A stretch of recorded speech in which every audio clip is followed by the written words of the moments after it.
Problema ng ilang mga motorista at mga residente ang lubang napakadelikadong kalsada na ito sa sitio kay Sakat, Barangay San Jose, Antipolo City. Ilang mga motorista na rin umano ang naaaksidente sa lugar, lalo na ngayong tag-ulan.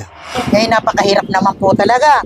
Diyos ko, ako'y masakit na po talaga likod sa pagbibiyahe ko riyan, lalo sa sakit ng tricycle. Okay lang biyahe, may biyahe po, pero yung pong pagbiyahe na talon-talon yung tricycle na nakit talaga ang likod ko. Pag umulan po, ay sobra naman po lalong puti. Pero kapag po tag-init, sobra naman pong alikabok. Alam po ng mga driver yan, hirap na hirap yan mga yan. Ano po, masakit po sa ulo bago ka po makarating sa bahay yung katawan mo po, bugbog na. Dahil sa lubak-lubak, tanging pagtitiis na lang umano ang nagagawa ng mga motorista.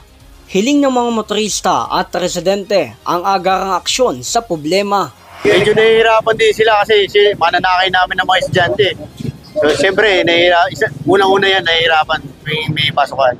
Siguro sana po, nabigyan pansin na yan para naman sa aming mga mananakay at saka sa aming mga motorista na maginawaan naman sila at kami na rin sa mga araw-araw namin tinatahak dyan sa loob. Yun po, sobrang putik po, tapos sobrang alog po ng tricycle.